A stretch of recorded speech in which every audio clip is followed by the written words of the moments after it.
Okay, hey everyone, welcome to an episode of On the Wrist from Off the Cuff. So I have another cool update for you from the brand Milifortic. Mili for military and Fortic for fortitude. Now, this is an enthusiast-founded factory brand focused on providing high-value vintage-inspired homage watches. They are a sister brand to Baltony, and in terms of type of watch, this is an everyday watch. Some key characteristics in design when you're looking for something that you can wear every day. Of course, you're going to want to find that versatile blend of both sporty and dressy attributes. This is known as their colorful style Meca-Quartz. In terms of the nomenclature, it's their R087. And in their own words, this fun-packed dial brings a burst of fruity energy to your wrist and adds a playful twist to your everyday style. These go for $99 direct, and this sample was kindly provided by Milifortic free of charge for the purpose of this review. Of course, this piece does take a fair amount of inspiration from the likes of Studio Underd0g and their own kind of watermelon stylings that have become quite popular as of late. But I do appreciate that, you're able to see this option, still high spec when you think about, screw down crown, Meca-Quartz movement, Sapphire with inner AR coating, 20 millimeter lug width, actually a really nice leather strap just out of the gates. This thing just packs a punch. And if you guys are fans of the channel, I don't just feature watches simply because they're cheap. I find that you need to have something that's desirable, first and foremost. Is, do you want it? And then, depending on kind of what you're looking for, will decide if the value proposition is something that speaks to you or doesn't. In this case, I think for $99 direct, this absolutely delivers on a whole lot of different places. Of course, design-wise, but I think it also has strong specs, and it's just a lot of fun, and it's nice to have a fun watch that has a fun price to it, to where you're not spending a ton of money for something that ultimately you're going to wear for fun, right? This is not going to be your main iconic signature timepiece. This is just going to be an extra watch, again, a fun summertime watch. So with all that said, let's go ahead and zoom the camera out, get this piece in hand, and take a closer look. Okay, so of course, this piece is a looker. Look at that slight kind of fume dial gradation to where it's just a little bit brighter right there at the center stack. And then it kind of gets darker as you go outwards, which gives it almost the appearance as if the dial has some level of innate luminescence, which I really, really can appreciate. Now, in terms of the dimensions, 38 millimeters in diameter, just 10.2 millimeters thick, with a lug-to-lug of 45.8 millimeters. You're going to get a 316L stainless steel construction. You're getting this kind of mild double dome sapphire, which is quite nice, with an inner anti-reflective coating. Also, that bezel is fixed and nicely polished there. Nothing crazy, nothing overly complex. You do have a screw down crown, which is unsigned, but that screw down crown is pretty nice, and it does contribute to the 100 meters or 10 atmospheres of water resistance that you're going to get with this timepiece. Now, in terms of the movement inside, although you can't see it behind this screw-in case back, it's going to be your Meca-Quartz Seiko Instruments VH31.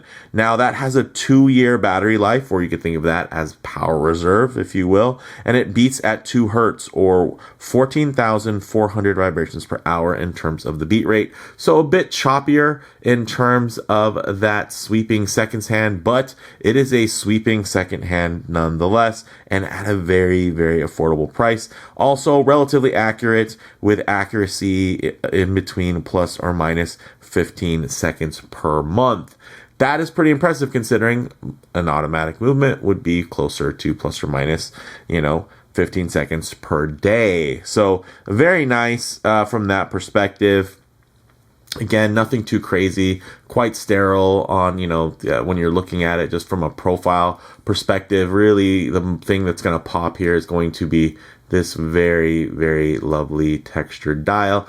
Not only does it have the layers of color, it has layers of texture, and then also the gradient levels in terms of the application of said color. So I think it's very, very handsome. And again, it just breaks down to being simply fun. Now, getting into some more of the details here, you do get applied indices and BGW9 Superluminova, so it's going to glow a nice blue hue.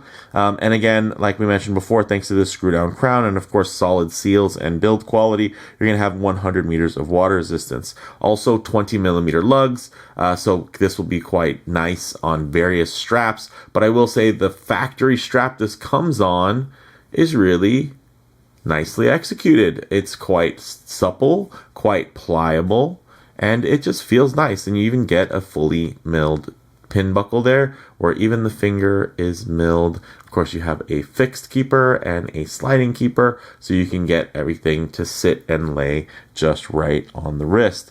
Now, this strap does have a mild taper down to about 18 millimeters at this pin buckle. That is also nicely signed.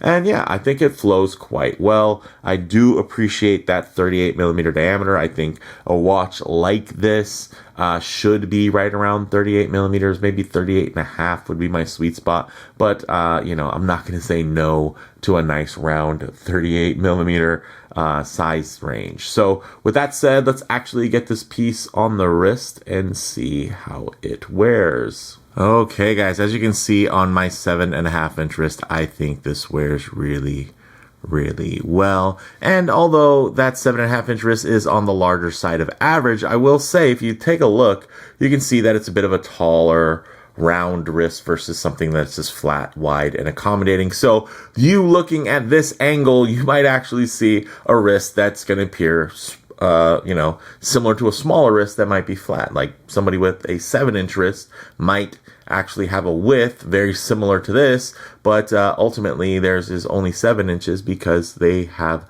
a little less height and a little less roundness to their wrist. But if you guys can notice here, if I get my wrist a bit too close to the camera lens, you're going to get a fair amount of perspective distortion. It's going to make the watch just seem a bit larger than it actually is. So all I like to do is keep my wrist nice and low and then just tighten up the frame here so that you guys can get still a, you know, a detailed look, but just add a bit of a truer aspect ratio as to how this may lay on your own wrist. And check that out. I think it is very handsomely centered there.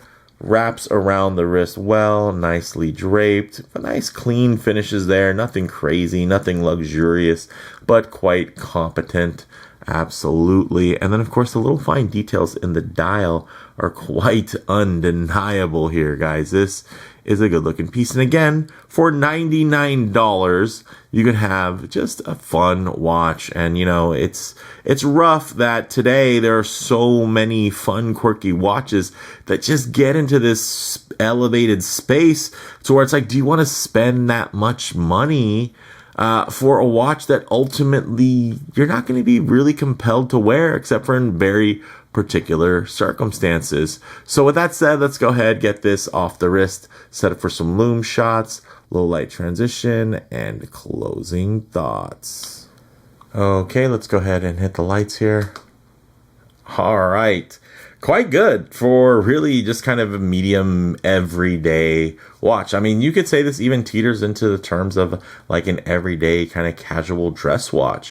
But one thing I like to work in is going to be a bit of a low light transition because now it's going to be out in the middle of a field enjoying direct sunlight. A lot of times you're going to find yourself coming out of buildings, walking underneath overhangs, or just hanging out underneath the shade of a tree. So it's nice with these colors, textures, and finishes render like in less than optimal lighting. And guys, look at the play on here. You can see the texturing playing with the light, and then of course that signature, you know, quite fruity colorway there, very reminiscent of watermelon. So fun, seasonal, it just feels right. And then you do get that nice kind of quirky sweep seconds hand, you know, although it is at a much lower beat rate.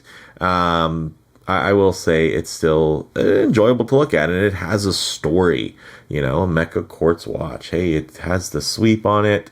It's not ultra high frequency or anything like that. It's just kind of this fun niche thing. And yeah, every 2 years you're gonna have to swap out batteries. But in the meantime, it's definitely something you can enjoy. Keeps it nice and thin, keeps it nice and lightweight here, guys. And then when you think about all the specs that you're going to get with this 20 millimeter lugs, sapphire crystal, clean applied indices, very nice, handsome iconography in terms of just the overall design here. I think it's quite compelling. So with that said, we'll go ahead and get all the lights going back on and get to some closing thoughts, guys. On the wrist, really classic proportions. It does wear true to its 38 millimeter diameter, wears just like you would imagine. In terms of model variants, check the site links for current options and availability. And then in terms of comparable models, as per the usual, Milifortic are undercutting the competition by a fair margin, while also offering impressive levels of fit and finish. Again, this is very, very solidly built, although it is not complex, so there's not a lot that they had to do, but what they did do, they executed at a very nice level, especially when you consider that price point. So this thing can more than hold its own against watches costing 2 and 3 times as much. And in this case, costing just $99, 2 and 3 times means $200 to $300 watches. Are there $200 to $300 watches with these sweep second quartz movements?